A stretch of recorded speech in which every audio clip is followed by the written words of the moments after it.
আপনি কি জানেন আমাদের সমাজে মানুষের মতো দেখতে কিছু লেজ কাটা শেয়াল রয়েছে? ছোটবেলায় আমরা লেজ কাটা শিয়ালের গল্প শুনেছি, কিন্তু আমাদের সমাজেও এরকম কিছু মানুষ রয়েছেন যারা নিজেদের কিছু ভুল মতাদর্শ, নিজেদের কিছু ভুল পছন্দ, নিজেদের কিছু ভুল সিদ্ধান্তের ফল যখন নিজেদের উপর চলে আসে, তখন তারা অন্য সবাইকেও এই সমস্ত পথে নিয়ে যাওয়ার জন্য প্ররোচিত করে। আজকে আমরা এই ধরনের কিছু ব্যক্তির কথাই শুনবো।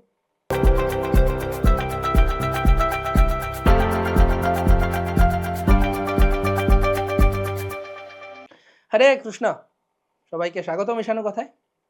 আমরা ছোটবেলায় সবাই একটা গল্প শুনেছি যে এক বনে অনেক ধূর্ত একটা শেয়াল ছিল। একবার একাকী বনের মধ্যে শিকার করতে গিয়ে এক শিকারীর ফাঁদে আটকে তার লেজ কাটা পড়ে যায়। তারপর সে শিয়ালদের সভা ডেকে সবাইকে বোঝাতে চেষ্টা করে যে তোমরা সবাই এই লেজটা কেটে দাও। অনেক গবেষণার পর জানা গিয়েছে যে এই লেজ থাকলে আমাদের অনেক অসুবিধা হয়, এমনকি আমরা শিকারীর হাতে ধরাও পড়ে যাই এই লেজের জন্য।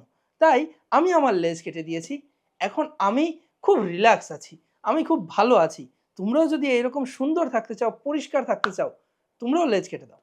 কিন্তু সেই সভার মধ্যে থেকে এক বিজ্ঞ শেয়াল সে উত্তর করে যে না, তুমি ফাঁদে আটকে তোমার লেজ কেটে গিয়েছিল, এখন তুমি সবাইকে তোমার মতো লেজহীন করার জন্য আমাদের কাছে এসেছো।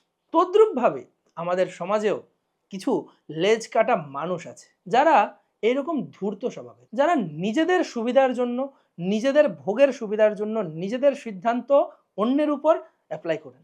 তারা সহজ সরল মানুষদেরকে নিজেদের পথে নিয়ে আসার জন্য প্ররোচিত করে। যাদের ভালো মন্দ যাচাই করার তত বেশি একটা বুদ্ধি নেই, বিবেক নেই, সেই সমস্ত ব্যক্তিদের এই সমস্ত ধূর্ত বাকপটু ব্যক্তিরা তাদের কথার মধ্যে নিয়ে আসেন এবং তাদেরকে প্ররোচিত করেন এরকম ভুল সমস্ত কাজ করার জন্য।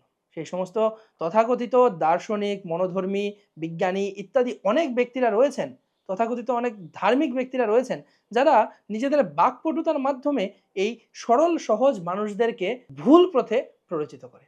এই ভুল পথে নিয়ে যাওয়ার মাধ্যমে তাদেরকে কৃষ্ণ ভক্তি থেকে আলাদা করে দেন। আমরা ওই সমস্ত ব্যক্তিদের প্রথমে চিহ্নিত করতে পারি না, কিন্তু কিছুদিন পর যখন তাদের স্বরূপ আমাদের সামনে বেরিয়ে আসে, তখন আমরা এরকমভাবে ভাবি যে ওই ব্যক্তিটার কথায় গিয়ে আমার আজকে এই দশা হলো। কিন্তু শুরুতে যখন কোনো সৎ ব্যক্তি আমাদের কাছে যায়, তখন তার কথাগুলো আমাদের ভালো লাগে না। কারণ কি, সত্য কথা শুনতে একটু কটু হয়, আর আমরা কটু কথা শুনতে, অর্থাৎ সত্য যদিও হয় তাও কটু কথা সত্য হলেও সেটা শুনতে আমরা পছন্দ করি না। আমাদের কাছে নিজেদের প্রশংসা করবে, আমার ভালো বলবে, আমাকে ভালো বলবে, এইরকমভাবে যখন কোনো মিথ্যাচারী ব্যক্তি এসে কপটভাবে আমাদেরকে ছলনা করে, আমাদেরকে উৎসাহ প্রদান করে দিয়ে তার দলে অন্তর্ভুক্ত করায়, আমরা তখন তার দলে প্রবেশ করি। কিন্তু ফলশ্রুতিতে কি হয়, আমরা ভুল সিদ্ধান্ত গ্রহণ করি। তাই ওই ধরনের কপট ব্যক্তিদের থেকে দূরে থাকা উচিত, তাহলেই আমরা সঠিক সিদ্ধান্ত গ্রহণ করতে পারব। সেই রকমভাবে তথাকথিত মনোধর্মী, ধার্মিক, তথাকথিত পণ্ডিত, তথাকথিত দার্শনিক এদের কথায় না এসে আমাদের উচিত মনুষ্য জীবনের যে প্রকৃত উদ্দেশ্য, মানব জীবনের যে প্রকৃত উদ্দেশ্য, চৈতন্য মহাপ্রভু চৈতন্য চরিতামৃতে বলছেন যে জীবেরও স্বরূপ হয় কৃষ্ণের নিত্য দাস। এই জীবের স্বরূপ হচ্ছে সে কৃষ্ণের নিত্য দাস, সে ভগবানের দাস, আর দাসের কাজ হচ্ছে প্রভুর সেবা করা। সেজন্য আমাদের কর্তব্য হচ্ছে পরমেশ্বর ভগবান শ্রীকৃষ্ণের সেবক হিসেবে নিজেদের এই জন্মটাকে কাজে লাগানো। যতক্ষণ পর্যন্ত না আমরা সেই কর্ম করছি, ততক্ষণ পর্যন্ত আমরা কখনোই আমাদের এই মানব জীবন সার্থক করতে পারবো না। অন্যথায় কি হবে, পুনরপি জননম পুনরপি মরণম পুনরপি জননী জঠরে শয়নম।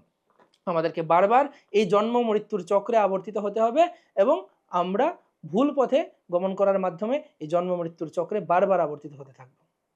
সেজন্য যেন ওই বারবার এই 84 লক্ষ জনের মধ্যে আমাদের প্রবেশ করতে না হয়, তাই আমাদের সঠিক ব্যক্তির সিদ্ধান্ত গ্রহণ করতে এবং সঠিক অর্থাৎ সদ্গুরুদেব যিনি গুরু পরম্পরা ধারায় অবস্থান করছেন, সেই সদ্গুরুদেবের চরণে আশ্রয় গ্রহণ করার মাধ্যমে, ভগবানের ভগবত ভক্তি করার মাধ্যমে আমরা আমাদের মনুষ্য জীবনকে সার্থক করতে পারি।